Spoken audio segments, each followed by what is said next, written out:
지금 이스라엘과 21절에 보면 블레셋 사람들이 양군이 서로 대치하는 전쟁을 벌이는 그런 상황이죠. 양군이 서로 대치하였더라. 그런데 거기 누가 등장하죠? 23절에 골리앗. 골리앗 앞에서 24절에 이스라엘 모든 사람이 그 사람을 보고 심히 두려워하여 그 앞에서 도망하여, 한마디로 겁을 먹고 쫄고 낙심하고, 그런 상황인 거죠. 일단 뭐 겁부터 먹었으니까 뭐 이 싸움은 보나 마나인 거죠. 근데 이런 상황에서 그 다윗이 등장을 하죠. 그 다윗은 오히려 26절, 25절, 26절 이렇게 보면은 다윗은 뭐 전혀 겁먹은 모습이 없어요. 오히려 그 26절에 보시면 이 골리앗이 누군데 살아계신 하나님의 군대를 모욕하겠느냐, 다윗의 어떤 기상을 볼 수가 있는 거죠. 근데 다윗을 응원하는 사람은 이 본문에 나오지 않아요. 28절에 보면 큰형 엘리압도 다윗이 지금 아버지의 심부름으로 일단 왔어요. 형들의 안부를 전하기 위해서. 근데 큰형 엘리압이 막 노를 바라죠. 구경하러 왔냐고. 뭐 격려하고 뭐 이렇게 오느라고 고생했다 이런 말 한마디도 없어요. 그리고 33절에 보면 사울이 뭐라 그래요? 사울 왕이 너는 소년이다. 싸울 수 없다. 이 왕이 내가 싸우겠다고 하니까 용기를 주는 게 아니라 너는 소년이다. 너는 싸울 수 없다. 낙심하게 하는 거죠. 근데 오히려 32절에 보면 다윗이 뭐라 그래요? 사울 왕을 저 사람으로 그로 말미암아 골리앗으로 인해서 낙담하지 말 것이다. 우리 소년 다윗이 사울 왕에게 낙심하지 말라고 얘기를 합니다. 그리고 42절 이스라엘 군대를 향해서 골리앗이 겁을 주잖아요. 그 23절, 24절에 보면 그래서 두려워하고, 그리고 42절, 43절에는 다윗이 골리앗 앞에 서니까 뭐라 그래요? 업신여겼다 그러죠. 42절에 업신여겼다. 그 딱 젊고 붉고 용모가 아름답다고 하니까 야, 너 전쟁에 어울리지 않는 애가 나온 거예요. 전쟁에 어울리지 않는 소년이 나온 거예요. 그것도 뭐 막 운동하고 막 이런 그런 외모가 아닌 거예요. 전쟁에 어울리지 않는 애가 나오니까 43절에 골리앗이 또 기를 죽이는 거예요. 겁을 주는 거죠.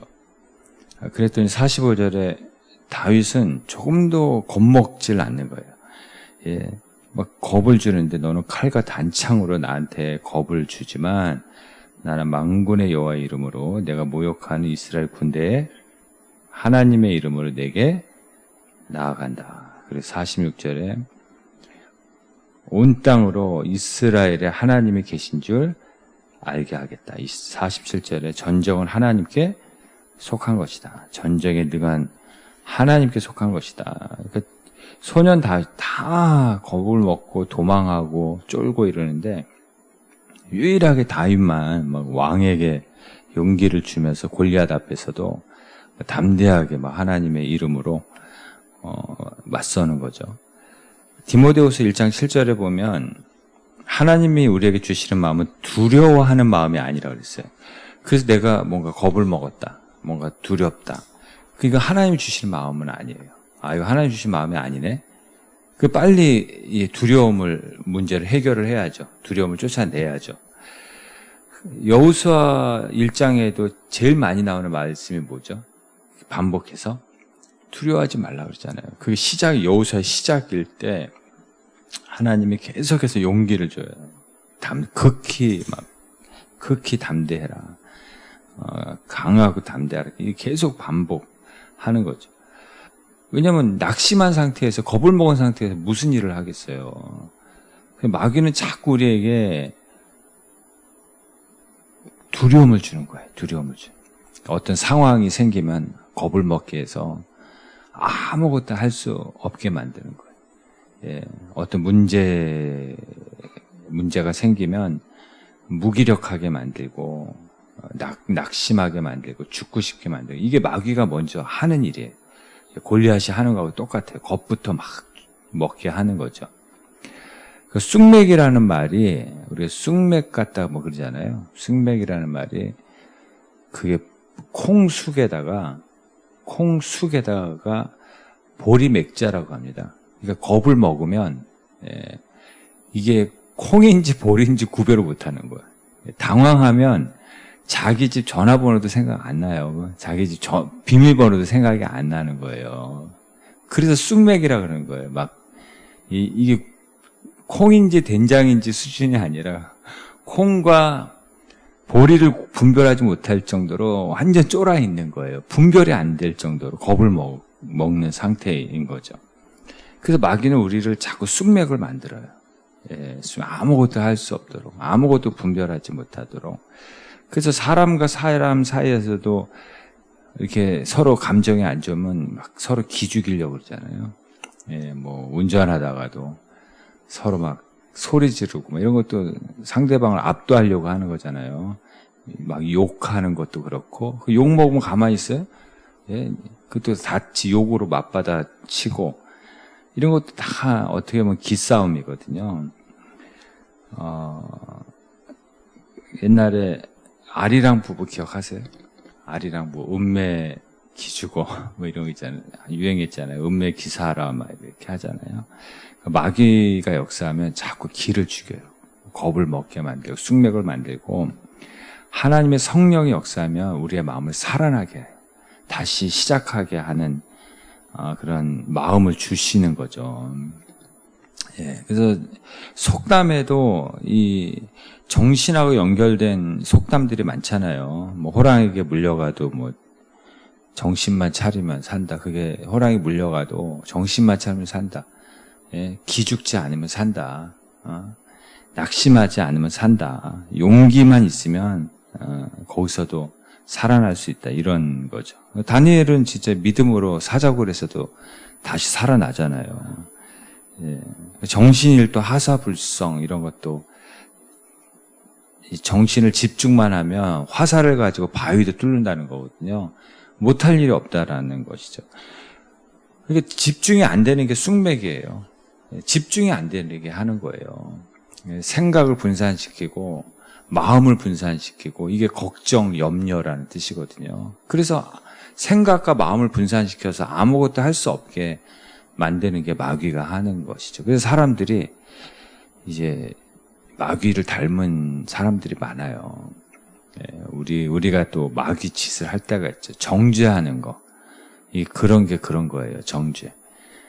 정죄하는 게 뭐냐면, 인간은 정죄하는 걸 좋아해요. 심지어 부부 사이도 그렇고, 부모와 자식 사이에도 자식을 정죄해가지고 말 잘 듣게 만드는 경우도 있어요. 막 꼬투리 잡아가지고. 그럴 때 이제 자녀들이 정서 불안이 걸리는 거죠. 그러니까 잘하는 거 가지고 얘기하지 않고, 199가지 잘해도 한 가지 부족한 거 가지고 그거 지적한다니까요. 그래서 기죽이는 거예요. 세상은 그 군대에서 제일 많이 하는 게 그런 거거든요. 정죄하는 거거든요. 말 잘 듣게. 그 군기라는 이름으로.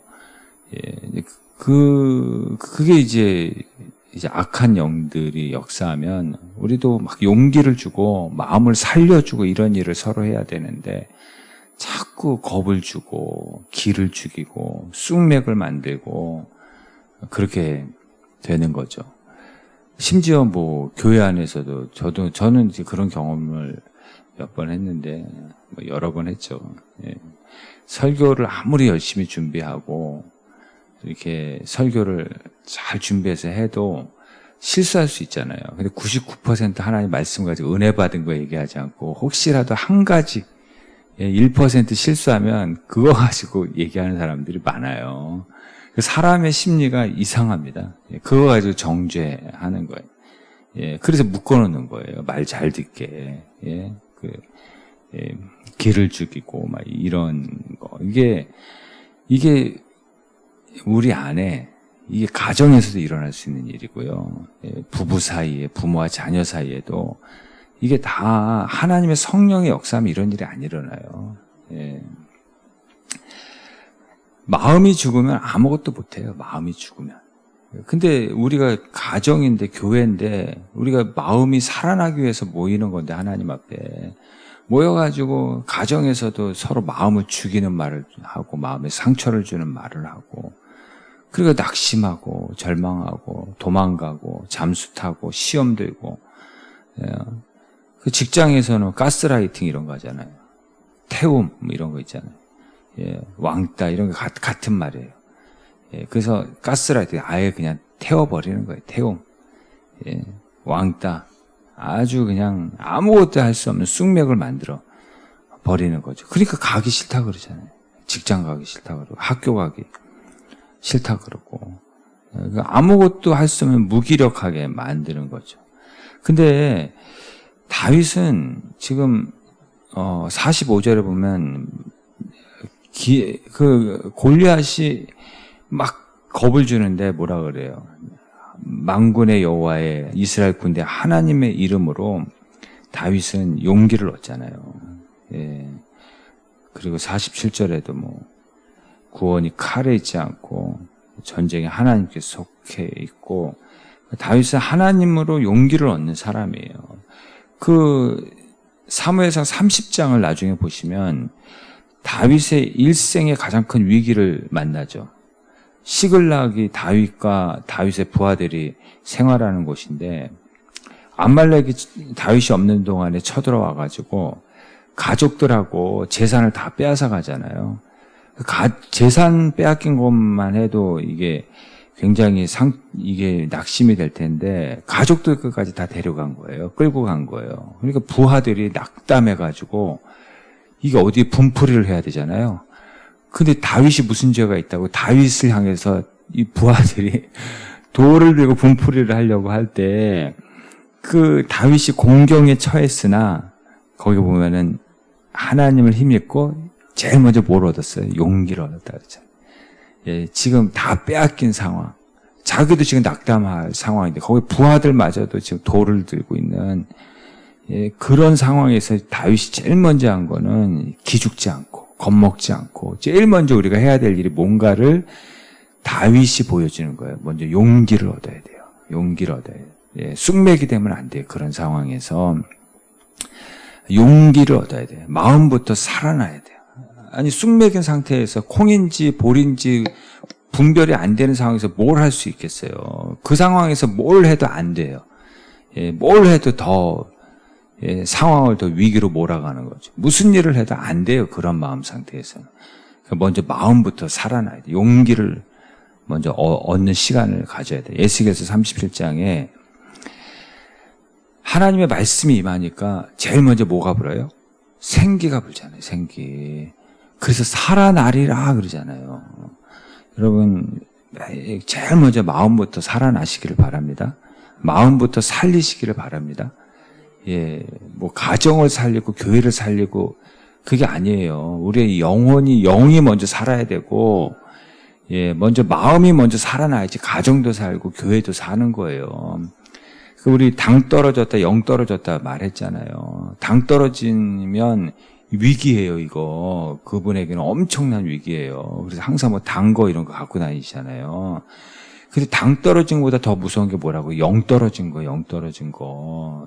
마음이 떨어진 거예요. 그게 낙심이거든요. 마음이 떨어지는 거. 마음부터 끌어올리시기를 바랍니다. 마음부터 살리시기를 바랍니다. 우리 바람 쐬러 간다 그러잖아요. 막 이렇게 답답할 때. 바람 쐬러 간다. 바람이 중요한 역할을 한대요. 씨앗을 막 공중에 흩어가지고 생명의 역사 만들고 푸르게 만들고, 또 바람의 역할이 우리에게 숨 쉬는데, 숨을 쉬게 하는데 바람이 없으면 안 된대요. 그러니까 이 바람이 굉장히 중요한 거고, 성령의 바람이라고 그러잖아요. 그래서 힘들고 어려울 때 제일 낙심하고 답답할 때 제일 먼저 어디 산에서 바람 맞고 바다에서 바람 맞지 말고 이 교회에서 말씀 앞에서 성령의 바람을 맞으시길 바랍니다. 예, 교회에서 기도하며 성령의 바람, 예배하며 성경을 펴면 또 성경 안에서 바람이 분다 그랬잖아요. 성령의 바람, 예, 바람을 먼저 맞으셔야 돼요. 마음이 먼저 살아나야 한다는 거죠. 누가복음 5장에 베드로가 밤이 맞도록 수고했는데 얻은 것이 없었죠. 얼마나 낙심했겠어요. 얼마나 낙담이 되겠어요. 예. 그리고 끝내자고 집으로 돌아가려고 그러는데 예수님이 말씀하시잖아요. 깊은 곳으로 가서 그물을 내리라고. 예. 그 전에 예수님이 말씀을 통해서 은혜를 받았거든요. 예. 그래서 말씀을 의지해서 용기를 내가지고 한 번 더 하잖아요. 말씀을 의지해서 그 말씀이 용기를 얻은 거예요. 그래서 그 말씀을 의지해서 용기를 내서 한 번 더 하잖아요. 예. 그랬더니 이제까지 안 되던 걸 그냥 한 번에 다 보상을 받잖아요. 한 번에, 물론 이제까지 밤새도록 열심히 하고 수고한 대가를 다 얻어서 가잖아요. 그래서 이사야 40장에 소년과 장정이라도 넘어지고 자빠지는데, 소년도 장정도 무슨 일을 당하면 쑥맥이 되는데, 넘어지고 자빠지는데, 여호와를 앙망하는 자는 뭐 한다고요? 새 힘을 얻는다. 그게 낙담하지 않고 결코 기죽지 않는다라는 거죠. 아모스 8장 11절에 13절에도 하나님이 이스라엘에 기갈을 보내세요. 근데 기갈을 보낸 게 아니라 자기들이 그런 기갈을 맞은 거죠. 왜냐하면 여호와의 말씀을 듣기를 거절하니까 여호와의 말씀을 듣지 못한 기갈이에요. 여호와의 말씀을 듣지 못하니까 영 떨어지잖아요. 정신적, 심리적인 기갈이 왔어요. 기근이 온 거예요. 그래서 사람들이 비틀거리고 심지어 처녀와 젊은 남자가 갈아여 쓰러진다는 말이 있어요. 그 영이 떨어지면, 은혜가 떨어지면 정신적, 심리적인 기갈이 와서 사람들이 젊은 사람들도 비틀거린다는 거예요. 예, 영적으로 쓰러진다는 거죠. 마음이 쓰러지면 아무것도 할 수 없는 거죠. 실제로 가뭄이 오래되면요, 강 바닥이 말라요. 강이 말라요. 그렇잖아요. 요즘 강릉에서도 비슷한 일들이 일어나고 있잖아요. 강이 마르고요. 그리고 땅이 갈라져요. 근데 우리가 하나님의 말씀을 듣지 못한 기갈이 임하며 은혜를 받지 못하면, 영이 떨어지면 이 마음이 땅에 비유하잖아요. 땅. 여기 은혜가 메마르면은요, 생수의 영적인 생수 같은 성령이라 그러잖아요. 그러니까 마음이 메마르고요, 마음이 갈라지고요, 작은 일에도 상처받고요, 작은 일에도 죽겠다 그러고, 그게 그 일 때문에 그런 게 아니에요. 영 떨어져서 그래. 은혜가 떨어져서 마음이 다 이게 은혜가 바닥에 나가지고 작은 일에도 상처받고 마음이 쩍쩍 갈라져 있는 상태예요. 그래서 시편 72편 6절에 땅을 적시는 소낙비 같이 하나님이 은혜 내려준다는 얘기거든요. 에스겔서 34장 26절은 때를 따라 소낙비를 내리되 복된 소낙비. 스가랴 10장 1절에는 우리에게 소낙비를 내려서 밭의 채소를 각 사람에게 주시리라. 그래서 날마다 은혜의 소낙비를 구하는 시간이 있어야 돼요. 메마른 우리의 심령. 그 찬송가도 있잖아요. 가물어 메마른 땅에 단비를 내리듯이. 그래서 은혜의 단비가 내려야지 시간을 이겨요. 우리의 모든 싸움은 결과의 싸움이에요. 결과는 반드시 승리해요. 문제는 해결돼요. 우리가 당하는 모든 일들이 다 하나님 은혜가 임하면 복이 돼요. 근데 시간을 못 이기는 거예요. 시간의 테스트를 못 이기고, 이게 시간 싸움이거든요. 시간의 싸움에서 낙심하고 포기하니까 안 되는 거거든요. 그래서 이 시간 싸움에서 이기는 비결은 날마다 은혜의 소낙비, 은혜의 단비, 가물어 메마른 땅, 마음이 가물어 메마르지 않게 날마다 은혜를 받고 하루하루 일용할 은혜를 먹고 마시고 마음이 날마다 살아나면 이 시간 싸움에서 반드시 승리하고 하나님 주신 약속을 보고 여러분의 기도의 제목에 응답을 보고 약속이 성취되는 그 은혜가 임하는 줄로 믿습니다.